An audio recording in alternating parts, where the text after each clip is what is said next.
अखिल भारतीय मजदूरी यूनियन के राष्ट्रीय अध्यक्ष विजय सिंह मारतोलिया भाजपा सरकार पर निशाना साधते हुए कहा कि गरीब किसान मजदूर के लिए भाजपा सरकार काम करेगी, बहुत उम्मीद थी, लेकिन भाजपा सरकार ने मजदूर और किसानों को 5 किलो गेहूं चावल देकर क्या हाल बना दिया है।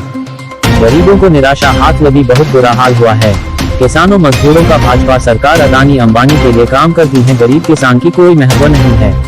अदानी का हजारों करोड़ का कर्ज माफ होता है और किसान बैंक से 1 लाख का लोन लेकर न देने पर आत्महत्या करता फिर रहा है। आजादी को 70 साल हो गए हैं, लेकिन आज भी हमें क्या मिल रहा है? 5 किलो गेहूं चावल, बड़ी शर्म की बात है। हमें चुल्लू भर पानी में डूब जाना चाहिए। मोदी सरकार ने कहा था सबका साथ सबका विकास में देश के मजदूर, किसान, युवाओं से, बेरोजगारों से यही कहना चाहता हूँ कि ईवीएम को बंद। नमस्कार, मैं विजय सिंह मारतोलिया, राष्ट्रीय अध्यक्ष अखिल भारतीय असंगठित कर्मचारी मजदूर यूनियन। इस समय जो राजनीति चल रही है उसको लेकर आप क्या कहना चाहेंगे? देखिए, आज देश का बहुत बुरा हाल है। देश का इतना बुरा हाल है कि हमारे गरीब असहाय मजदूर लोग जो है आजकल उनको रोजी रोजगार मिल नहीं पा रही है। और रोज ये जो अभी की सरकार है, ये जुमले पे जुमले, इन लोगों का काम सिर्फ जुमलेबाजी है। न गरीब असहाय मजदूरों को के बारे में इनको कुछ सोचना नहीं है और दिन प्रतिदिन ये गरीब असहाय मजदूरों को काहिल बनाते जा रहे हैं। मोदी जी उस दिन भाषण दे रहे थे, कह रहे थे कि 80 लाख लोगों को हम जो है राशन दे रहे हैं। भाई 80 लाख लोगों को, अगर ये 70 साल राजनीति, 70 साल आज जो है हो गया है हिंदुस्तान को आज़ाद हुए, और आज भी हम लोगों को अगर भारत सरकार से राशन की ज़रूरत पड़े, 5 किलो आटा, 5 किलो चावल की ज़रूरत पड़े, तो कहीं ना कहीं हमको चिल्लू भर पानी में डूब के मर जाना चाहिए। आज विकसित भारत कहते हैं, ये कहाँ विकसित भारत हमें देखने को मिल नहीं रहा है। आज कहते हैं कि हम 400 पार आएंगे। 400 पार अगर तुम सांसद कहाँ से लाओगे भाई? गिनती के क्या भगवान से सेटिंग किए हैं कि या ईवीएम में सेटिंग किए हैं? इसका जवाब दें ये। लेकिन ईवीएम को बैन करना नहीं लोगों को, और दिन प्रतिदिन जुमलेबाजी के अलावा कुछ नहीं करना है। हिंदुस्तान को दिन प्रतिदिन पीछे धकेलने का काम कर रहे हैं। आप देश भर में मजदूरों के लिए काम करते हैं, उस विषय में आप क्या कहना चाहेंगे? मुझे यही तो, मैं मजदूरों का नेता हूं और मजदूरों के लिए ही मैं कार्य करता आया हूं, मजदूरों के लिए ही कार्य कर रहा हूं। लेकिन जो राजनीतिक पार्टियां हैं, हमारे मजदूरों को, जो असंगठित कर्मचारी मजदूर यूनियन के लोग हैं, उनको बरगलाने का काम करते हैं, झूठ बोलते हैं। और जो जब इलेक्शन होता है, इलेक्शन के समय इतना झूठ बोलते हैं, इतनी बड़ी बड़ी वादा करते हैं, और जब यही गरीब असहाय मजदूर लोग उनको वोट दे करके आगे बढ़ाते हैं, सांसद बनाते हैं, सांसद बनाने के बाद जो है बड़े बड़े मंत्री पद में पहुंच जाते हैं, उसके बाद जो है उनको ठेंगा दिखा दिया जाता है। गरीब असहाय मजदूरों को कुछ नहीं मिलता है, सिर्फ उनके हाथ निराशा के अलावा कुछ लगता नहीं है, जिसका हमें बड़ा अफसोस है।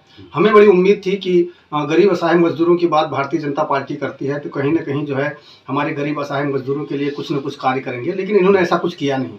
इन्होंने ये 9 साल में, अब मैं देख रहा हूँ 9 साल के इनके कार्यकाल में अभी तक गरीब असहाय मजदूरों की वो दुर्दशा इन्होंने कर दी है। पहले तो रोजी रोजगार मिल भी जाता था, जब से भारतीय जनता पार्टी सत्ता में आई तब से गरीब असहाय मजदूरों का बड़ा बुरा हाल हो चुका है। आप समझिए, रोजी रोजगार मिल नहीं रहा है, बहुत बड़ी टेंशन में है। हमारे किसान भाई समझो, जरा से उनको जैसे 1-2 लाख बैंकों से कर्जा लिए हैं, तो उनके ऊपर इतना प्रेशर बनाया जाता है, वो आत्महत्या करने में मजबूर हैं। जबकि अडानी, अंबानी, डालमिया, ये बड़े बड़े उद्योगपति हैं, इनके कर्जा हजारों करोड़ों में माफ़ किया जाता है, हजारों करोड़ों लाखों में माफ़ किया जाता है। उसके बाद जब इनकी कर्जा आप माफ़ कर रहे हो, तो गरीब असहाय मजदूरों का भी आपको कर्जा माफ़ करना चाहिए, उनको भी सहायता देना चाहिए, ताकि वो भी आगे बढ़ सके। हिंदुस्तान में जीने का हक उनको है, सबको है, सिर्फ एक अडानी अंबानी को ही हिंदुस्तान में जीने का हक नहीं है। हर इंसान को हिंदुस्तान में जीने का हक है। सर, आप कांग्रेस से बहुत पुराना आपका जुड़ाव रहा है। कांग्रेस पार्टी की तरफ से हमेशा ईवीएम को लेके तरह तरह के सवाल उठते रहे हैं। अभी जो है देश प्रदेश में, पूरे भारत में ईवीएम को लेकर एक बड़ा जो है विरोध चल रहा है। चाहे सुप्रीम कोर्ट के जजेस हों या वकील हों या फिर जो है हाई कोर्ट के हों, सभी एकजुट होकर के ईवीएम के खिलाफ जो है विरोध कर रहे हैं। तो इस पे आप क्या कहेंगे? ईवीएम सही है या फिर गलत है? देखिए, ईवीएम, जिस देश में ईवीएम बना वहीं ईवीएम प्रतिबंधित है। जब हम यहाँ बैठे बैठे चाँद में जो है, जब हम यहाँ बैठे बैठे चाँद में चंद्रयान को हम लोग यहाँ से कंट्रोल कर सकते हैं, तो ईवीएम क्या बहुत बड़ी चीज़ है? ईवीएम तो कहीं भी हैक किया जा सकता है। देखिए, वो तो बहुत, ईवीएम का मतलब बहुत बड़ा घपला है। ईवीएम एक तो समझो कि बहुत बड़ी बेईमानी की, बहुत बड़ी साजिश की जो है ईवीएम है। मैं चाहता हूं कि पूरे हिंदुस्तान के सारे नागरिक को हर रोड पर आकर के इसका विरोध करना चाहिए, ईवीएम को बैन कराना चाहिए, और ईवीएम बैन होगा तभी निष्पक्ष चुनाव होगा। आप समझिए, अगर जब तक ईवीएम बैन नहीं होगा तब तक निष्पक्ष चुनाव नहीं होगा, जब तक निष्पक्ष चुनाव नहीं होगा तब तक अनपढ़ लोग जीत के आगे बढ़ेंगे, बड़े बड़े मंत्री पद पर बैठेंगे, उनको अकल कुछ है नहीं, कैसे देश चलता है, कैसे देश की इकोनॉमी चलती है, कुछ उनको नहीं पता, क्योंकि वो पढ़े लिखे नहीं हैं। जब बैलेट पेपर से चुनाव होगा तो पढ़ा लिखा व्यक्ति अगर चुन के आएगा तो कहीं ना कहीं हमारे देश के हित का कार्य वो करेगा।